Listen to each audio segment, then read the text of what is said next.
Okay, go live.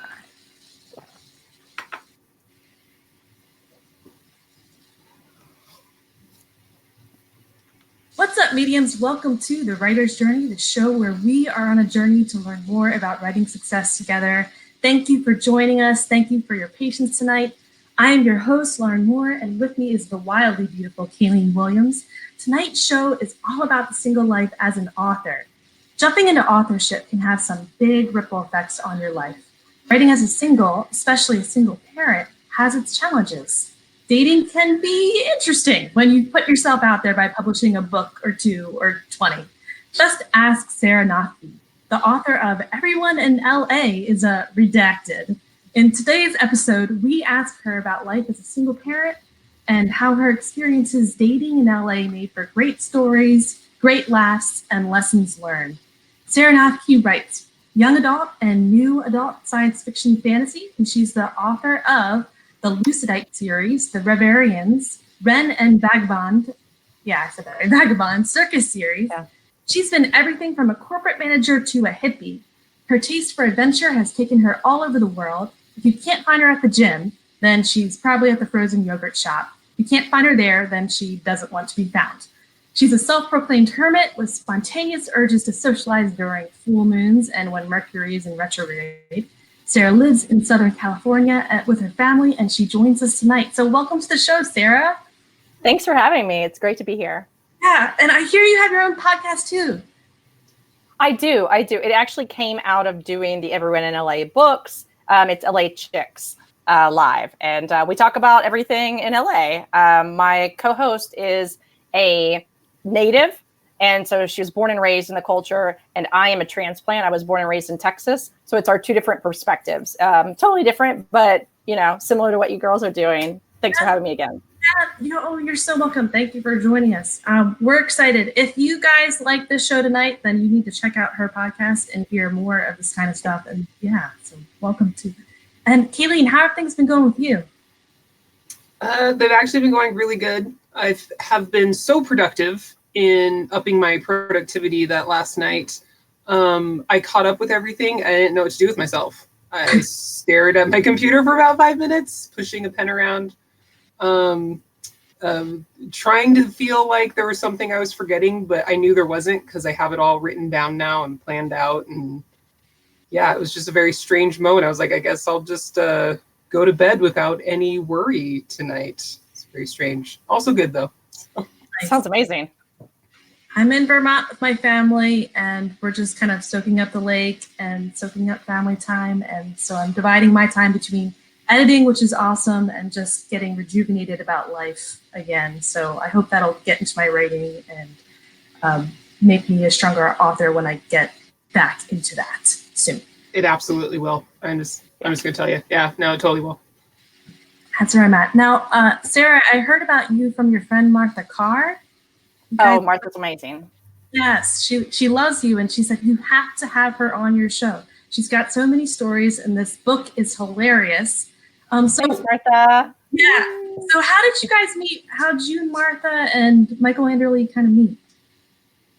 Well, we met through a mutual friend, and at the time I was just newly divorced, and I was used to writing alone, and that was fine. But being newly divorced, knowing that I needed to really change up my business, meaning make money, shocking, right? I had a friend that said, hey, Michael's expanding into urban fantasy. You might be interested, because fantasy is kind of my roots, although I always have gravitated towards sci-fi things. And so I was introduced, and I didn't used to think that I would write with other people. I always was like, no, I like my own sandbox, get out. But I got introduced to Michael and Martha, and they're just amazing. And collaborations have worked really well for me. So that's how it began. And since then, I'm like, do not kick me out of the sandbox. I need to stay in the sandbox. So ironically. That's really cool. Authors, we're trying to figure out how to make this work, whether it's financially or make it work, whether we're writing on our own or writing as part of a team. So it's neat to see that you've been able to find some solutions to both of those problems at the same place. Yes. And I mean, it was tough because before I was married and I was a full-time caregiver and I was writing, but the income wasn't what, I had to have. And I looked at going back to work full-time because I used to work in academia, and I could have done that, but I was looking at having to put my daughter into full-time daycare for, 12 hours a day. And it just wasn't the lifestyle that I wanted. And we're here, as y'all know, from everyone in LA's title, in LA, where the cost of living is astronomical. So I kind of was at that do or die moment. But I think those do or die moments are when we define ourselves. Like if you have to make it, you're going to push it for everything you've got. And I love that, because if we have a plan B, I think a lot of times we don't try as hard as we could. That's a really good point. Go ahead. No, I was just saying that's a really good point. Yeah. Make your plan A, your plan B, and your C, and just fucking do it. Yes, well put. How'd you go from working this all out on your own to deciding to write a book about it and share, bare your soul with the world and share all these experiences with the world? I'm sure wine was a part of it. Yes. The truth comes out now. So you mean so I had written, I don't even know, 30, 40 books by the time I did Everyone in LA. Michael Anderle, as we've mentioned, is one of my collaborator. We're partners in a lot of ways. And we were doing very much like what we're doing right now. We were doing a video comm, and we were talking about our next sci-fi series, but I kept derailing the conversation, as I tend to do. And I was like, oh, this one guy that I'm dating, he did this thing. And Michael's laughing, and I think I just like to, throw these things off, to keep him interested. And he goes, you know what? And I kept starting every conversation with, you know what? Here's why everyone in LA is an asshole. And then I would just go off on a tangent. And he goes, you know what? I think you need to write this book, and it needs to be like chick lit, and it needs to be like dorky sci-fi writer trying to date in LA. Michael is excellent with his instincts. He really has a great way of knowing, of course, he does so well with LMBPN, but he has a great way of really honing in on what's going to be popular or what's a great idea. And I was like, okay, well, I'll think about it. And I put it back on the back burner. And I was like, I've got, other series to finish. And then when those were done, that idea was still sitting on my desktop. And I was like, I think I need to give this a chance. One of the favorite things that I like to do when I'm writing the book is at the very end, the author notes, and those become what humanizes us, right? So I just made Everyone in LA my author notes. It was just one giant author note. And I think that in a way I was trying to humanize myself, right? So that's how it came about. And we did it as a passion project. And we're still trying to see if it was worth it. Well, I think it's worth it just because a lot of people feel the same way you do when they're going through a big life change like that. Nice. I've been through a divorce. I know that. Kayleen, she's a single mom, so she can kind of relate to you on that level too.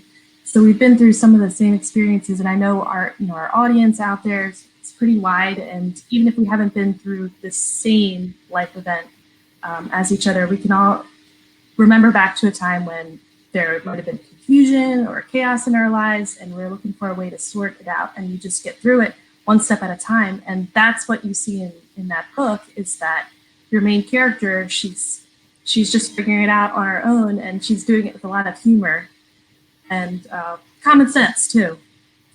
Thanks. And I mean, it's great to know, we're not alone. We've all been, like you said, through a divorce or single momhood. And I think that it makes us have to look at things differently. Yeah. Kayleen, so we have questions. We do have questions. So we did already get to know a little bit about you. Everyone in LA is redacted. We changed it. Sorry. Yeah. No, it's good. At first, when she first showed me that title, I'm like, everyone in LA is in redacted. What's redacted? Why is she redacting something? And then I looked it up, smart person, was like, oh, that's clever. No, so it's really clever. I like it. Well, thanks. Originally, why we had that, though, Michael and I love the title, and it came out of organically our conversation of me calling everyone an asshole. Is that okay for me to say? Yeah, it is. Yeah. Oh yeah, no, I already dropped the F-bomb. You're good. Okay. Yeah, if you don't read the book unless you like those. But we ended up having to change it because Amazon wouldn't let us advertise. And without advertising, we were gonna, sink. Sink before you swim. Exactly. So we had to bite the bullet on that one. Anyways, sorry. Please continue. You were. But it was clever because you can like just see the A, you could just see the E on the tail end. So you're like, it's under there. So I just thought it was really clever. So either way, it really works. But for the next question, is the dating scene different for an author? Do you think, like in your opinion, or is it just dating in LA that's particularly special? I'm definitely going to want to hear what you have to say on this just to get another perspective, because I'm not sure that mine's accurate. I think it's completely warped. But you don't want to hear my side. After that answer, I absolutely do. So my answer will be both. So first, LA. LA is such a beast. And I hear a lot of my girlfriends tell me, they're like, hey, if you want to get married, which I don't, they'll say, the best way to get married in LA is to move out, because everybody in LA is superficial. There's so many choices. People can just throw you to the side. It's a crazy city. And I feel like the dating apps don't make it any easier. And then on top of that, I think that being an author, for one, I work from home. So it's not like when I used to work in academia and I would go into a business and I would have all these people around. I could stay in my yoga pants all day long and not see anybody. And because I have all these voices in my head, yes, I said I have voices in my head, I'm really okay, right? I'm okay. And I'm not lonely. I'm not looking for somebody. I'm just, so like, how long will go on without, me actually like looking for a date? So I feel like those are two different reasons that it makes it kind of difficult. But I don't know. What do you think? I want to hear what you have to say. She's turned the question around on us. Yeah, you go first, Lauren. Oh, I go first. Well, first, I have no experience with this topic, first of all, because I'm an editor and haven't published yet. You're still in the writing scene. I haven't published it yet. Yeah, and I also haven't dated yet. But that is, I'm okay with that. I think right now that's where I am in my life. I'm happy with my Nana. I'm happy taking care of her, and I've got my family. I don't really feel a big need to go out there at this point. What about you, Kaylee? I can get behind that, though. Yeah. You're being with you, and I like that. And I mean, girl power. But yeah, more. I mean, it is a question like how to get started with something with dating. I don't think I'm going to walk into a bar and just, start chatting up the guy next to me. I'm not that person either. Yeah, I would have to first walk into a bar in order for that. We do that on occasion, right? Right, Kaylee? We go out. It's not all editing. Yeah, if I've just gotten off work and I'm headed to Fred Meyer.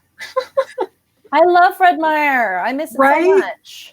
You can just walk around, check out the clothes, not really buy any of that because it's too expensive. But, I mean. You can get a lawnmower and a loaf of bread. It's amazing. Right? I know. Sometimes the stuff I buy, I'm just like, really? It's like a cucumber and a. Yeah, anyway. No, I'm not going there. You want to talk about your dating, how dating as an author? No. I'll keep you on task. See, this is what happens when we get a podcaster on our show. Right? We end up being podcasted. Please tell me more.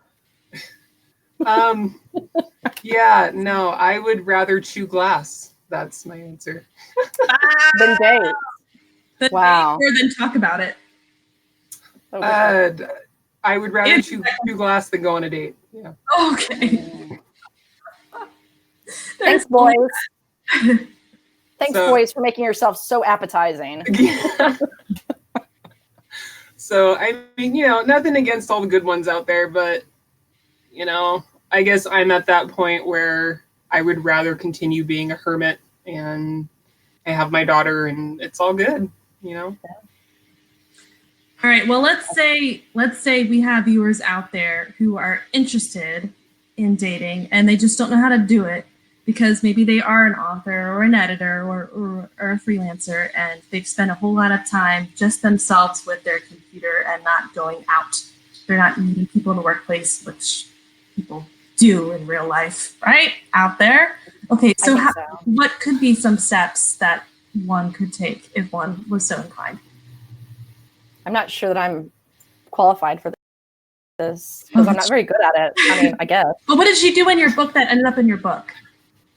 Well, I mean, that's a good question. I'm not doing it presently because I don't want to, but been there, done that sort of situation. I mean, we all know the dating apps are super popular. I have girlfriends, originally told me, get on Tinder, get on Bumble.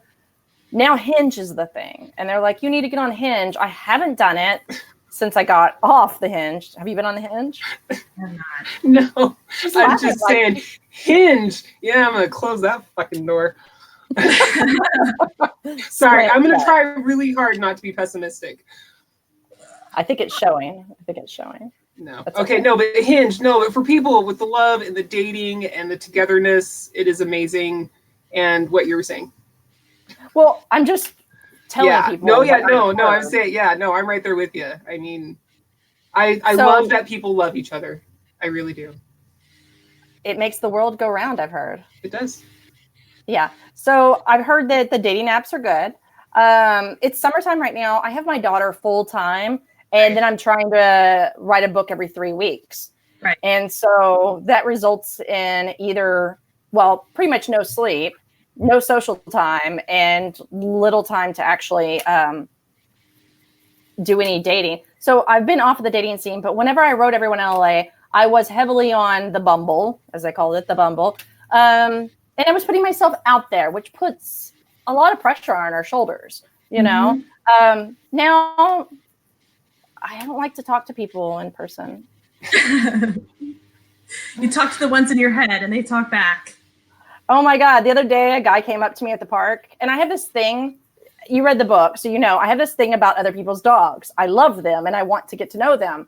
And this very attractive man had this beautiful dog that I've been stalking in the neighborhood. Every time I drive by and he's walking the dog, I'm not like, hey, nice ass.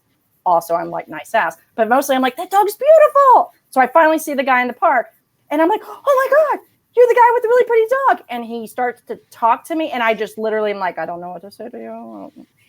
I just wanted to pet your dog. I was like, and he's like trying to have a conversation. He's like, well, let me tell you about this dog. And I'm like, no. We don't talk, you and I. Like, you're too pretty. And your dog is gorgeous. And I want you both, strangely. Okay, I just said that out loud. That's true. Yeah. Well, is this the thing where, like, the more we spend, working just ourselves with our computer and less time socializing with people in real life, it gets harder to do that? Do you think? Is that a thing? See, I think I was born for this profession. Okay. Because I was never good at it. It's like, I can talk to elderly people, I can talk to women, but as soon as an attractive, like, eligible man walks into my life, I'm like, nope, we're not talking, because I don't know why. I mean, maybe that's defeatism. I don't know. So from what I can tell, a lot of this kind of stems from, we have a lot of angst against our own writing. Well, I wouldn't say all of us. Many of us have angst against our own writing.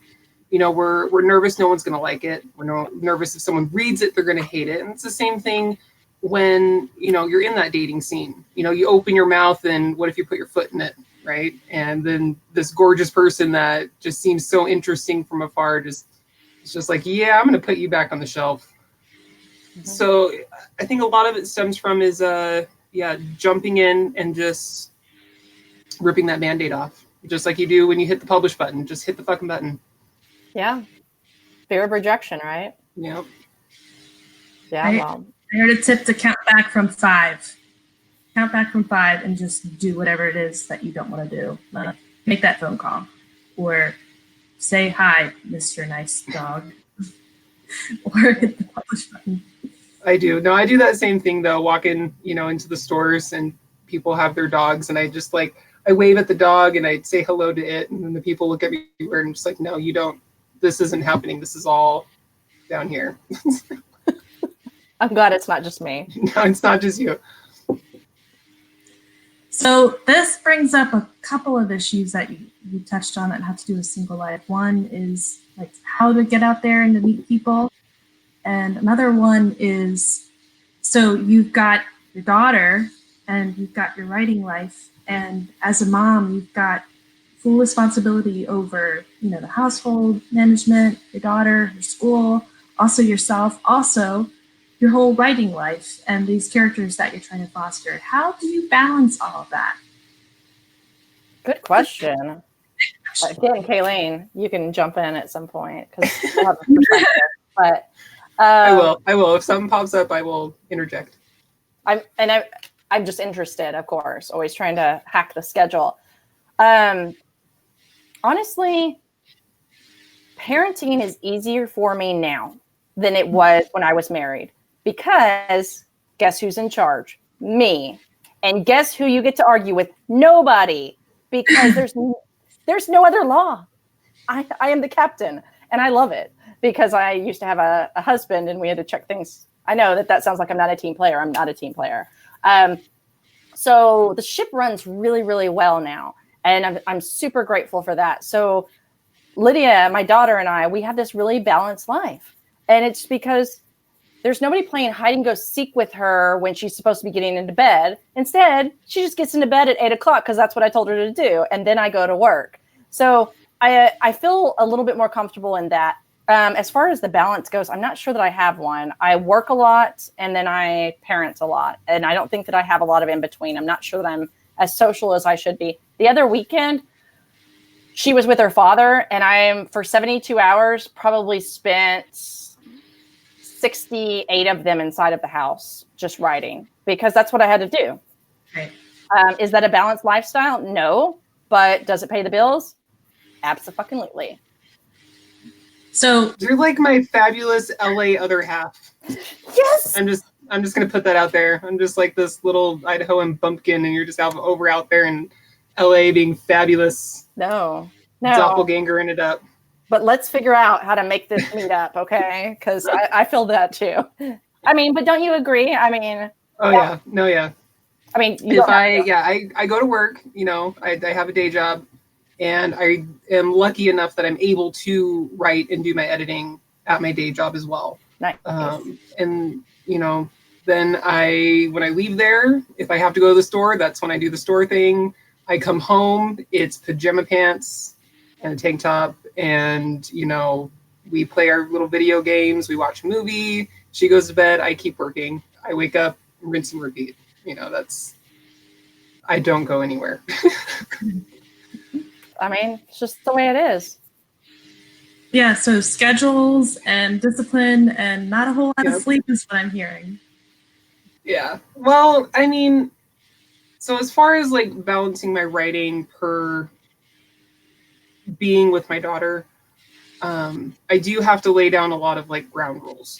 So if I say, okay, mommy really needs an hour, like right now, you cannot bother me unless it's a life or death. You are bleeding. Grams has fallen. Something catastrophic has happened. Do not come in and bug me. And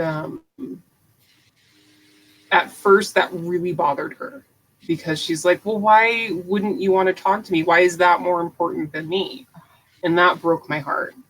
So, that's when I started writing the children's books with her so that she could understand everything that went into, this production of writing. And, because I didn't just take her first words and put it on paper and print it. No, I was like, okay, well, we need to go through a couple editing phases, figure out these characters, this storyline. They all can't die in the end because that doesn't make sense for a children's book. So, and then since then, she's really understood, so I try very hard to keep communication open and understanding. So now when I say, okay, well, we got to go to the store and then we're going to go home and mommy really needs to get a couple chapters done in her client's editing, and then we can play some PlayStation. She's like, okay, that sounds good. Cause I do need to do this as well. So that would work out well, mama. So it's like, she starts planning things herself because I'm so open with the planning. How old is your daughter? She's 8. Oh, We are soul sisters. Oh my God. Don't tell me. Yours is 8 too? Oh my God. It just, the reason I asked, and I'm sorry to cut you off, but the reason I asked is that sounded exactly like Lydia, because she'll be like, oh, okay, while you're doing, because I call it quiet time. Yeah. Mommy needs 2 hours of quiet time. It's writing time. But she'll go, okay, while you're doing that, I'm going to, and she'll run me through her entire schedule of what she's going to do. It takes like half an hour for her to explain it all. You're just like, yep. Mm-hmm. Well, while she's doing it, she'll tell me, she goes, okay, I'm done with that phase. I'm moving. I'm like, I don't care. She'll come in, look what I did in the thing that I did. I'm like, well, it's been 10 minutes. 10 minutes, exactly. Okay, can you, like, I told you when the 7 is the first number, don't come in here. No, I can completely relate. And I think that having that quiet, I mean, my books literally get written in 30-minute chunks over 3 weeks. I mean, that's how it is. And you just still a half hour here during gymnastics, during piano, during quiet time, whatever you can do. Yeah, that's why. No, you go. How do you keep the momentum in your scene rolling when you're writing for a half hour over here, and then it's 2 hours later in a completely different context that you're writing the next part? How do you keep the momentum of the characters or the plot, the tension, whatever you've been building up? Like, how do you get back into it and then keep rolling with the writing? That's a really good question. For me, I have to stop at certain increments if I can. And so, for instance, today was a really busy day. I had lots of errands, lots of appointments and stuff. And I was in the middle. I was just about to start a fight scene. This fight scene needs to be about 10,000 words. Right. I didn't start it today. And I've got a vacation planned for this week. I won't start it until Monday. I know that I have about 8 hours blocked out to write on Monday. That's when I'm going to do it. That kind of thing for me, I won't do intermittently, but dialogue, I'm really good about jumping in and out of. Like I can do that completely fine because I know my characters. I don't always know what's going to happen in the fight scene. Does that make sense? No, it makes perfect sense. Like sometimes for me, the dialogue just gets rolling, but then I sense that something's missing, and it's usually narration. It's like the storytelling part. The story showing part, that kind of comes easy, but sometimes that little bit that ties the story together, the narration together, that can be a little hard. So I get that. So you get rolling with the parts of the scene that come naturally and quick in the moment. And usually that's dialogue. And then if you get stuck, what do you do? Just kind of come back to it later when you have that free time, come back and fill out the rest of the scene? Yes, I mean, that happens. I think that just for me, I just need to have headspace for action. Okay. So I need to have a block out, but I can like come back and forth into a dialogue scene, no problem. I can like do 10 minutes during gymnastics, come home, put her in the bath, do another 10 minutes. That's completely fine, but I can't come in and out of the action that easily. Sometimes I have to revisit, but I'll be honest. I write a book every 3 weeks. I write and I send to my first reader. I 90% of the time do not read through what I write. But I can't wait to get to that point. Yeah, you've written so many books to get to that point. Yeah. I mean, it's not always good. It's better if I had time to go back and read.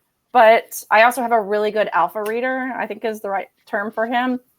And so he kind of knows how to tweak things. But what about you, Kayleen? I mean, like, are you able to come in and out of scenes, between? So I can actually do that really easily. I can keep a lot of different stories, character arcs, and whole, like from A, B, C, D, E, F, G, might forget an F here and there, but nobody cares about the F. Yeah, right. I can keep those all straight, like really well, which is why when I talk to people in real life, I will all of a sudden the conversation will drift away off into the Nessosphere. And I'm just like, I have no idea what we were talking about. I'm mid-sentence and it's gone.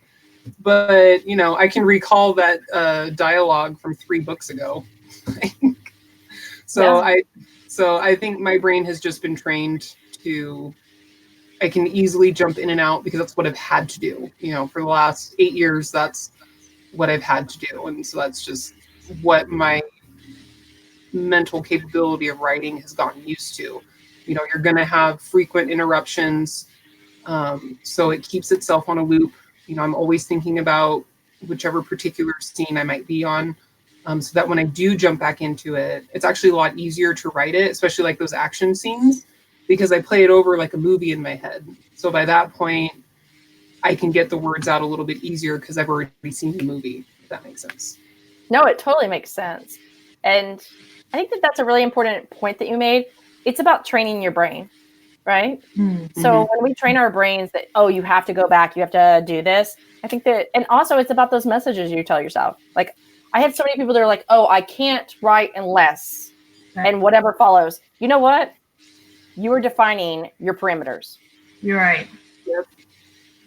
I can write. I've ridden on a treadmill before. I mean, I've ridden in all over the world in different circumstances with loud noises and everything going on around me. Right. Yeah, before I had a tape recorder in my car, I wrote an entire chapter on my way to work at stoplights, I will say. Love it. Oh my God. Pen and paper, really quick, super quick, beat notes. But yeah, I wrote that whole chapter on the way because that's when I was feeling it. That's when the ideas were coming. And so it was just like my little quick notes. Every character, has a little symbol or something, first two letters of their names. So it's easier to write.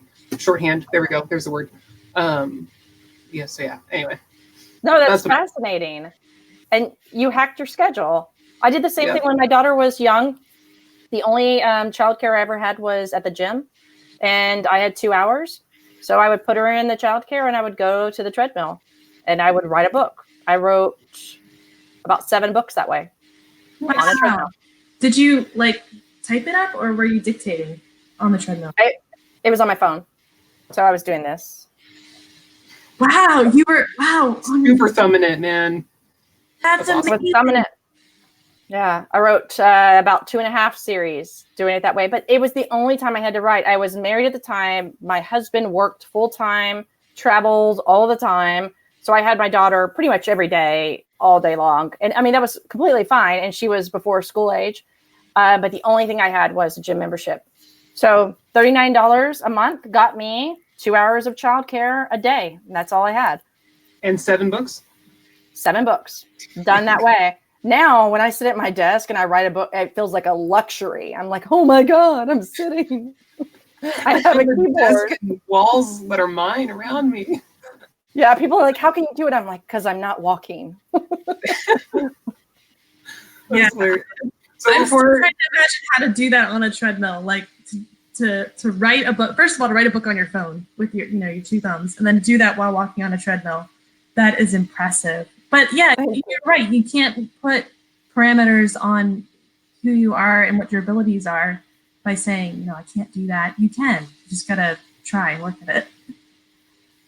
I mean, it's all about what we tell ourselves. So yeah, anytime those words pop out of Willow's mouth, well, I can't do it. I'm like, oh, well, I guess you never will. And then I walk away. And then she looks at me like, what are you talking about? And you know what she does? She tries again. Oh, good. Aww. That's so good. Yeah, can't is not I would rather her say the F word than the word can't. I don't like can't and I don't like hate. We don't do those. And stupid. Those are the 3 bad words. Fuck is fine. Come on. But not stupid and not can't and not hate. I hate those words. Oh, wait. Sorry. You can't say them. I despise, loathe those words. There you go. That was a great word. All right, awesome. so for great words.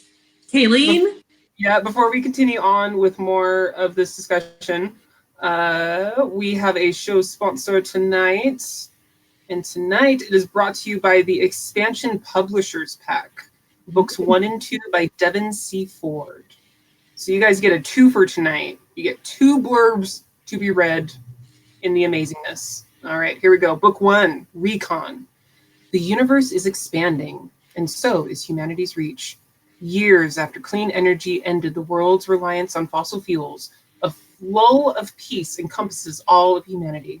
Some think we should travel to the distant corners of the galaxy.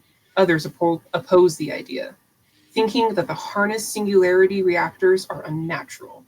When a terrorist group attacks the lunar colony, members of the United Nations Peacekeeping Force are divided as a result of the incursion. Years later, Lieutenant Commander Kyle Torres comes face to face with old friends as he's thrown into an assignment that could change everything. A reconnaissance mission with huge implications for humanity and science alike. Start the epic journey as Earth begins its venture into deep space, where not everything is as it seems.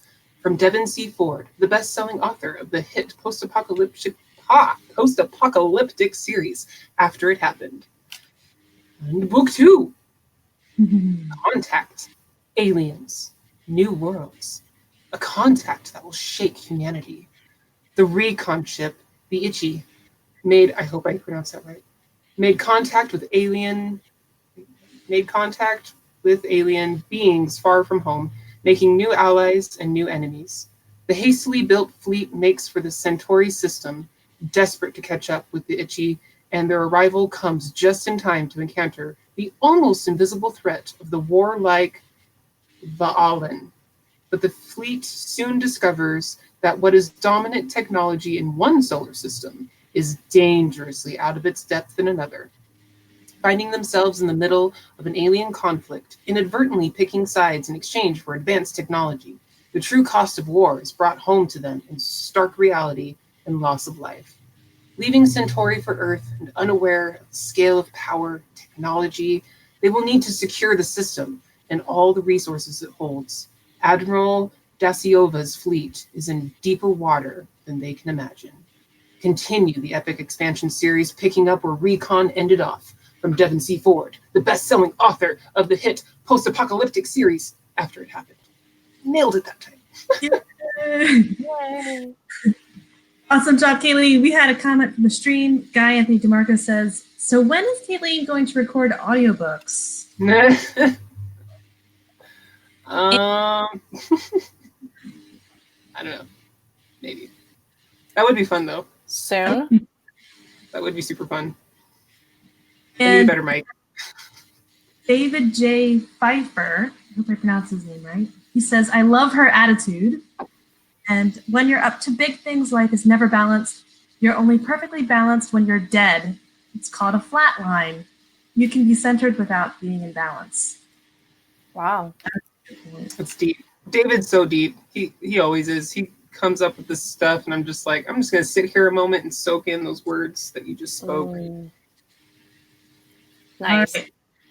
We were talking before about being a single parent, and one question we had was, so with your daughter, has she taught you any lessons that maybe you didn't expect, maybe lessons that applied to your writing or your books, but what lessons have you learned from your daughter? Great question. I originally started writing because of her. Because like I said, my background is in academia, but I would always take my lunch breaks to write, to go to the library. I was at a university, so we had libraries right there. And I think I always had that dream in me. I have another story about writing my first book, but the one that relates to her is that I always had that dream in me. And I had her, and I'd worked for all of my life. And all of a sudden, I didn't have to work full time. I was working part time. I always worked contract work. Even like 3 days after she was born, I was on the computer doing things. But anyways, I remember she was 9 months old, and up until she was 9 months old, I kept looking at her going, I just want you to have all your dreams. I just want you to do everything you want. You know, you feel that about your child. And it occurred to me at one point, you can't expect her to do this unless you start doing it. If you don't show her you can dream and conquer, how the hell is she supposed to do it herself? That's right, girl. Freaking her, just okay. Sorry. I know. You and I just need to high five, soul sister moment. I know. I'm sorry. I went through the wrong spot.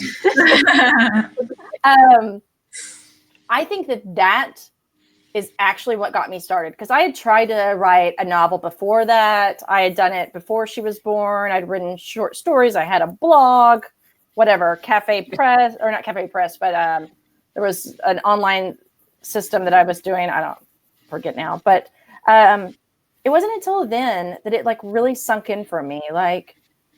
And then it even became, don't give up, because if you give up, what are you teaching her? Yep. You're teaching her that we give up, that we cape. And then I divorced her father, and it was the exact same thing.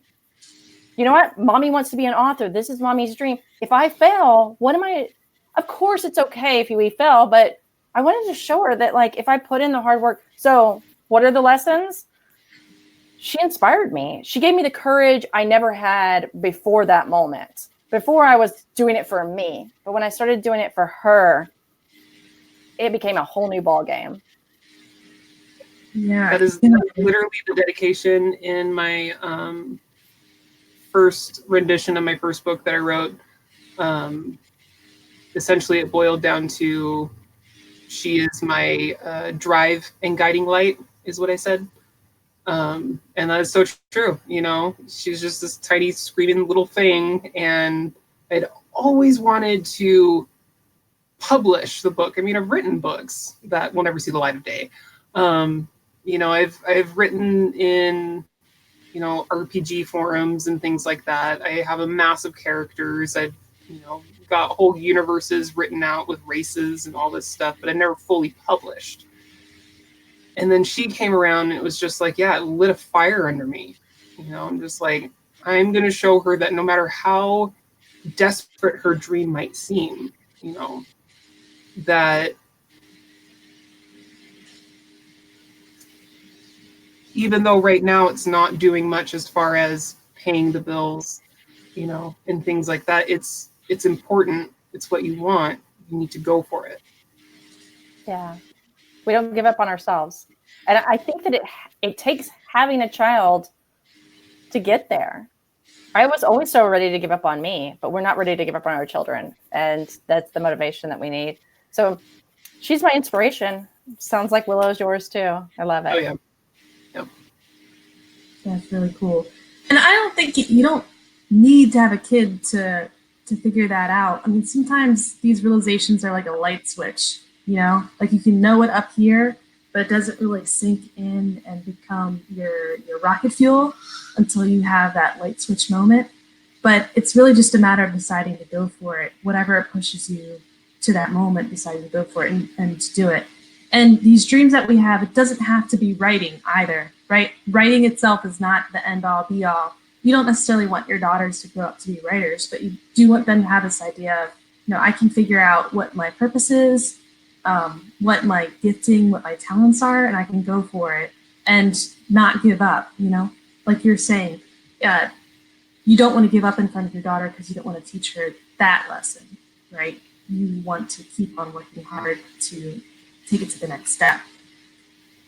Well, and I mean, you said it so beautifully. It's a light switch moment. And so sometimes it's parenting, which is a huge moment, but there's other ones. So it's whatever it is for you. I had multiple ones. It wasn't just that one. Prior to having my daughter, which I've been putting off for a long time, my brother died recently. Not recently, sorry. He died unexpectedly in his sleep. This is a story I've talked about a lot. And it's traumatic in the way that people don't expect to hear about it. But it was the light switch moment that made me have my daughter, because I've been putting off having a child. Anyways, my point is that he died unexpectedly in his sleep. He was 35 years old. I've dealt with it, and it's become a beautiful moment in my life, because the one thought that came to me afterwards was, what if I die in my sleep? What will I have not conquered? What music will be stuck inside of me because I did not sing it to the world? And that's when I had my daughter. That's when I started writing my novels. That's when I quit living in fear, because the other side of it is we can go to sleep as a healthy 35-year-old and die and never have anything else to show for it. That's a light switch, right? Right. Sorry, we got deep. No, that's okay. It's okay. You know, honestly, bring it slightly back around, like with dating and, you know, even just being personable with other people, chatting people up just to chat them up. Don't let the fear stop you. Yeah. You know, just, you know, you could walk out that door and get hit by a plane. It could happen. Where are you that you're getting hit by planes? Yeah. It could fall. Well, I live on like I could probably throw a stone and hit the airport. So there's planes and also the one of the Air Force bases, or bases. So it's just like jet planes and shit flying all over it all the time. Anyway, Be careful. I have a story about that one time. It was really weird. That's totally off topic. Put it in a story. Yeah, no, I will. Great. Well, speaking about not living in fear, I was wondering, how is life different after you became an author or and started publishing a lot as opposed to before, particularly like the dating, like I circle back around to dating. Do people approach you differently as an author? Have you found? Oh, yes. Oh my gosh. It's a good question. Having, that tagline, like, what do you do for a living? I'm an accountant versus I'm an author. It's so different because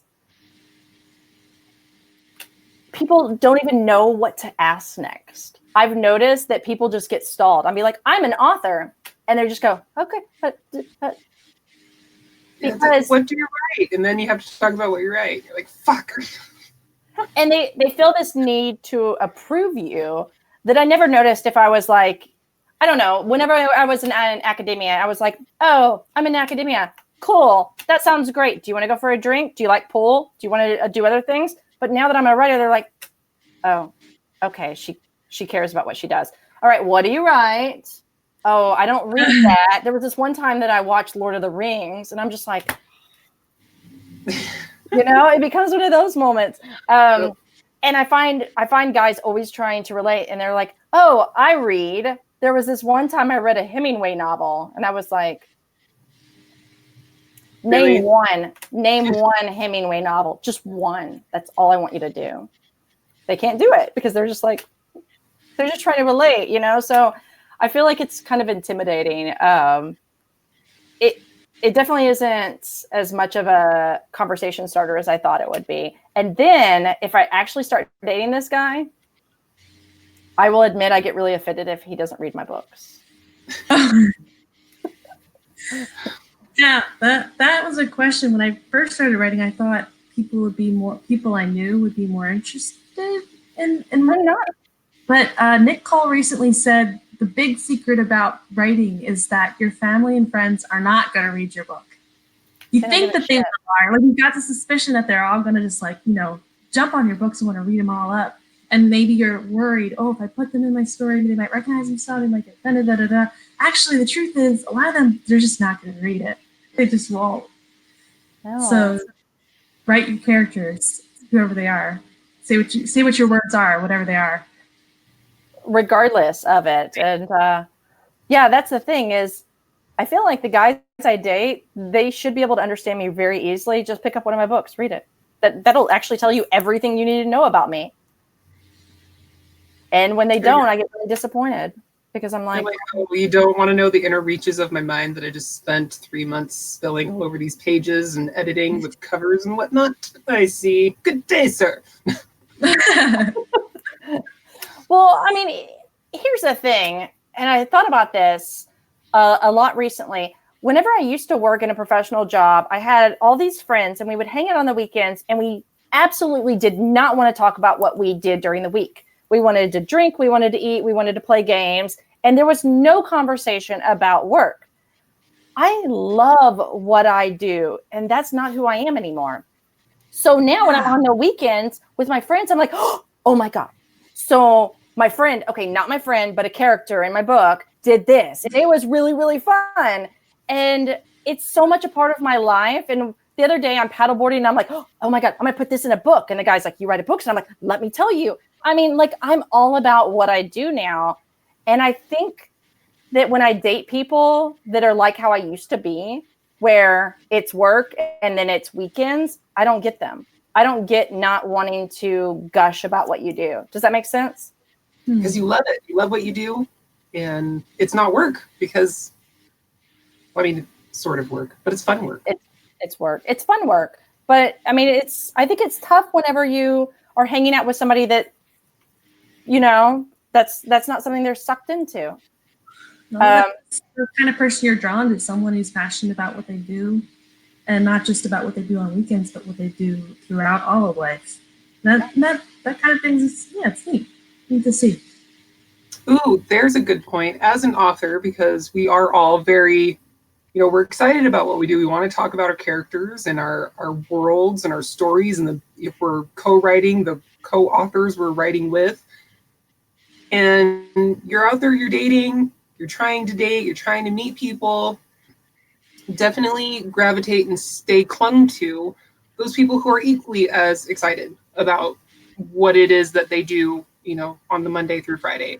If they work at a coffee shop, do they find it hilarious to purposely spell people's names wrong? For whatever it is that they do, are they at least excited about it and they don't dread, existing? Find those people. Great point. Oh, and then I had a question. So you wrote this book, Everyone in LA, and you really bare your soul. So anyone reading that book, they know who you are, but you don't know who they are. How does that play into your interactions with people? How do you deal with that when a perfect stranger walks up to you and they already know you quite well, but you know nothing about them? I think that it's a great question, because I think that Everyone in LA changed my game a lot. And I never even expected it, because before I was the sci-fi fantasy writer, people liked me, but they didn't understand what I just told you guys, which is my characters are me. If you want to know Shades of Sarah, read my books. That's going to explain it. They never got that. But whenever you write down this sort of, memoir of your life, people were like, oh, this is her. So I had a lot of people overnight that just felt like they were my best friends. And it was really, really neat and terrifying, because people were like, oh, I know you so well. And I started getting all of these really strange comments, not in person, because as I mentioned, I stay pretty aloof and I protect Lydia very well. I try to keep her. She doesn't go onto social media, I'm hidden. I have security people. But anyways, I started getting all these strange comments like, are you feeding your daughter enough vegetables? She looks a little pale. Oh, I noticed in that one photo that you must be in this spot. Like they need to be where I am. Yeah. A whole other level of creepy. It's a whole nother level. People would comment on how much weight I had gained or lost, or are you stressed? This week I posted like a quote and people were like, are you feeling okay? How's it going in a single? And it's like everybody feels like they have access to your life all of a sudden. I opened myself up for that. I'm completely okay with it, but it's weird. My last relationship, I never came out with on social media, just because I knew what was going to happen. People were either going to say, I think this is great, or I don't think y'all are right together. And neither one of those were responses I wanted to hear. So it's tough. Mm-hmm. Yeah, it sounds like these people feel like they're your best friend or a family member already. They've developed a big connection to you and you've poured into their life a lot, but it's got to be odd on your end because you have no idea who they are, really. You haven't met them. Your picture on a screen, I've never met you before.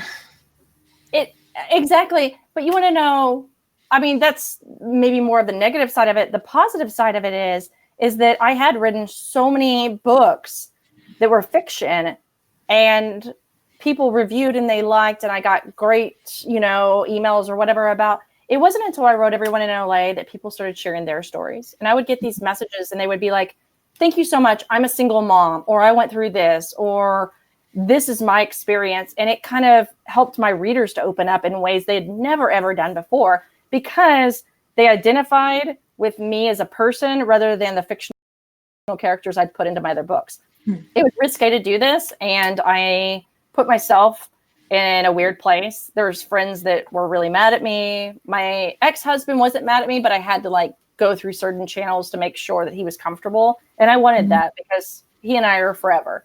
We have a daughter together. But that wasn't something I had to deal with before. I still think it was a good idea. It was fun. Well, it sounds like you connected with people and you really were able to change, not maybe change their lives. I mean, it depends on the individual, but connect with them on a new level by opening yourself up and by being vulnerable and opening your whole life up still with them. So thank you for being brave and taking that big step. Thank you. It was, we only get one life to live. That's right. Do you take extra steps to protect your privacy as an author? I do, and especially after everyone in LA, my friends got so mad at me after that. They were like, "Oh my God, people can find you," and I'm like, "LA's kind of big, so I don't think they're gonna find me." But my ex-husband and I do have a rule. My daughter's not allowed on social media. I don't post her on my public Instagram, Facebook, Twitter. My personal one is a little different. And then I just have to keep really good security. I love my fans and my friends, fan friends, but a lot of times they'll be like, the other day I had one that was like, "Hey, I'm in LA on vacation. I'd love to see." It's not safe. It's not something I'm going to do. Yeah. So I take every situation as it comes, but I do have to be kind of careful. I don't post things when I'm in a location. I wait until I've moved out of that location. And I did invest in a security system after this, just because I started to get some kind of weird messages. Single girl in LA, apparently looking for some action. Not really. Yeah, you got to be careful about that. That's a good point, though. Yeah. What you write could potentially definitely impact your life in ways that you may not have initially thought. We definitely want all the people to read all the words. But if those words are opening up people to privy information to you personally, especially with like a memoir type book, you definitely need to think about, the all access pass and where that needs to end and to stop. Yeah. For sure. All right, we have some audience questions prepared. Walt asks, how do you fight the urge to spew about the awesomeness in your head when you meet new people? Good question. So that's, I mean, is this for all authors, right? Yeah, sure. I think so, because I think we all have a lot of awesomeness going on in our head, a little bit more so than regular people. Regular people, I'm going to put quotations up again. I'm not afraid of voices in her head. We're not afraid. And it's just so funny because I'll be like, "Oh, one of my characters, da da da da da." And it's like, then all of a sudden I'm in this conversation where I'm talking about science fiction or something. I don't fight the urge. I talk to people, and I think it kind of shuts some people down. I'm okay with that. I have a lot going on. What about y'all? Well, the only time I really talk to people is on Thursday nights, the writer's journey. And when I'm in my day job, and I try not to talk about my personal life at all, as little as humanly possible. So, but when at Vegas though, but of course then I'm with my peers. That's a hard question for me because I don't get out much. But I suppose if I were to be out, not among authors or at my day job, and some random person would be like, "Oh, what do you do?" "Oh, I'm an author," I would probably just jump right in, because I mean, that's what I know, that's what I love. And I mean, what else am I going to talk about? The weather? It's boring. Yeah, I've got some people who are excited about my writing, and I can tell. So if they do want to hear, they do want to talk about it, we'll go there. And so those are my go-to people to talk about the awesomeness in my head. And I love that. I think you always have to have that, and I can't wait for Vegas. That'll be awesome. I think that as I've gotten more comfortable with it, it's just funny because it becomes a whole lot more part of my life. And it's funny, the other day we were at Trader Joe's, we lived there. And my daughter's buying something, or I'm buying something for my daughter. And she says to the cashier, she's like, "Oh, but the main character in my mommy's book likes to eat these." And the guy, he's like, what? Like, I have to explain so many things to him at this moment. Yeah. And I think I used to be a closet writer. I would not tell people I wrote because, oh my God, then they're going to know I write and then they're going to reject me and they're going to hate the stories. Da, da, da. And I felt like I'd come so far because I was like, oh yeah, I write a book. And she's talking about Rudolph, and Rudolph loves to eat things that are bad for him. And you just have to read the books. They're available on Amazon. Thank you. Bye. So I think it's about becoming proud of who we are. And we can do that with each other because we know we're accepting. But we never know when that chance is going to come upon us whenever we're with total strangers. So put yourself out there. Yeah. Fly that flag everywhere, no matter what. Wave that weird author flag and wave it hard and high. I love it. When it comes up, yeah. All right, and last question goes to Sam Point. He asks, how did you get around to explaining that you write books to a prospective second date? Guessing that the question of what do you do for a crust, what do you do for work, comes up on the first date. So what comes up for work is, I'm trying to understand what the question is. I think it's like you get to that second date and, you know, you've gone through I like cats. You like dogs. That's awesome. My favorite color is orange. You like blue. That's cool. I'm an author. Whatever you do.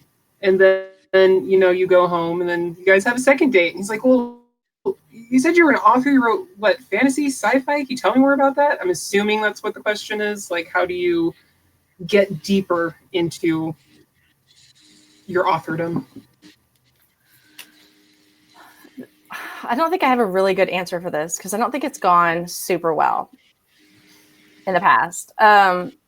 So a lot of times I give them my name and I tell them just what I've told you guys. The best way to get to know me is check out one of my books if you want. I know that sounds creepy, like I'm trying to get sales or whatever, but it's really not. I mean, I guess if there was an easy way to know an accountant by looking at a spreadsheet, I'd do it, but I don't date an accountant. Sorry, accountants. I've had this question happen, and it was while I was writing the Everyone in LA book, and it was just so awkward. And the guy actually like messaged me and was like, I hope I don't end up in one of your freaking books. And I was just like, now you are. Now you are. And now we're done. I think it's so tough. I think we could have another podcast on how tough it is to date a writer because there's so much. It's not transparent as much as you would think, but I don't know. I haven't gotten to a point with a lot of guys where it makes a lot of sense to have these conversations. Probably it's different for every conversation and every relationship. You know, you're trying to figure out who that person is first, and you're trying to have fun together, right? That's what the first date is. That's what the second date is you're just having a fun evening. And then you let the conversation go naturally. Yeah, and it's tough. My work is so important to me, but I don't want to shove it down everybody's throat, right? So I want people to like me for who I am, but at the same point, who I am as a writer. Yeah. So, but if I've literally had so many guys that it's like, they're like, hey, how are you? Here's my YouTube channel. Literally like put that in the link. Or they're like, hey, I'll be at the comedy club. Come by and see me. Like, you don't want to be icky, right? Like, I'm trying to get a date and also sell my wares. Right. So I think that I probably held off a little bit on that conversation. Yeah. Yeah. Actually, now that you put it in that way, I'm thinking the exact same thing too. Like, if you want to talk about being an author, what goes into it, the excitement of the characters, and at the same time, it's like, are you trying to sell me your books? Seriously? Yes, please follow my affiliate link so I can get some money. And even if you don't, make sure what you buy is expensive. No, I'm kidding. Would you leave me a review, please? Yeah, that too. Also useful. So bad. Is that too? I realized that second date didn't go well, but did you get around to reading book one? Yes. And if you didn't, leave a review.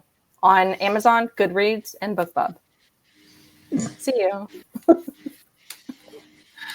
All right. So everyone out there, if you are in the dating game, want to be in the dating game, all that I can say is don't let fear stop you. Just like with your writing, push the freaking button.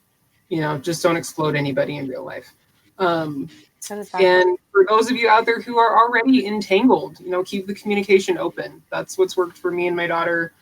And I would like to think that that's one of the number ones for, a lot of situations is communication and what's going on in all the worlds.